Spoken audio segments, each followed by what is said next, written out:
You're gonna have a week off for TED holiday. What are you going to do with this super valuable time?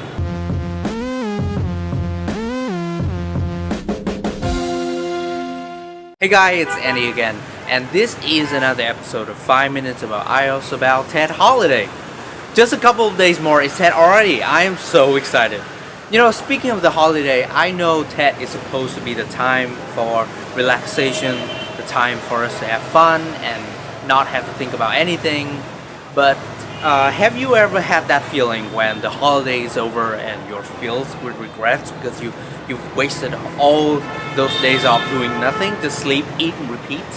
When I was in college and high school, I used to spend the whole holiday watching some TV show. I binge watched them from morning to afternoon, and before I even realized TED was already over, and then I'll be all regretful and guilty because I could have done something more productive. I mean, there's nothing wrong with indulging ourselves in laziness. It's healthy once in a while for our minds to be unoccupied. But the question is, should it be that way every day for the rest of the TED holiday? I mean, resting is important, but I personally prefer to spend my free time on doing something more productive. On developing myself in terms of my career, my love life, and spirituality. I could choose to read a book, probably a self-help book or some book on personal development. Like right now, I'm reading Autobiography of a Yogi, which is an exceptional book.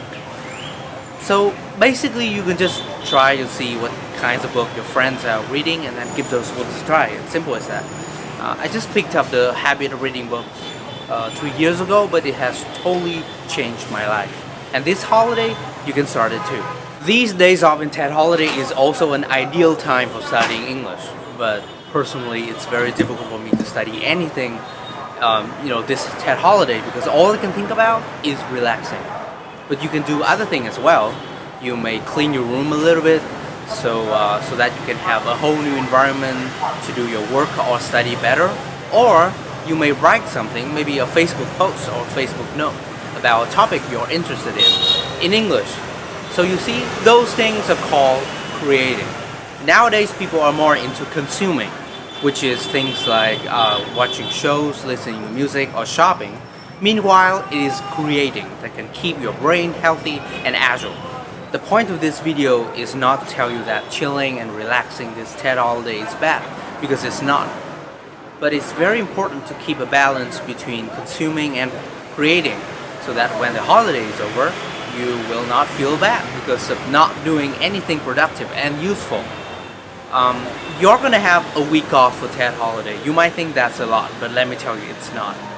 In a blink of an eye, everything is gone, and you might as well be a 30-year-old looking back full of regrets because he or she did not take advantage of that super valuable time to actually do something.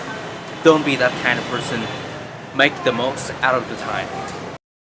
So that is the end of today's episode of 5 Minutes About IELTS. I'm so sorry this video is so short, but it's TED holiday and I have a lot of housework to do.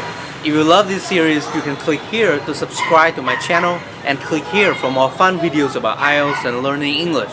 And I will see you in the next episode of 5 Minutes About IELTS. Tạm biệt.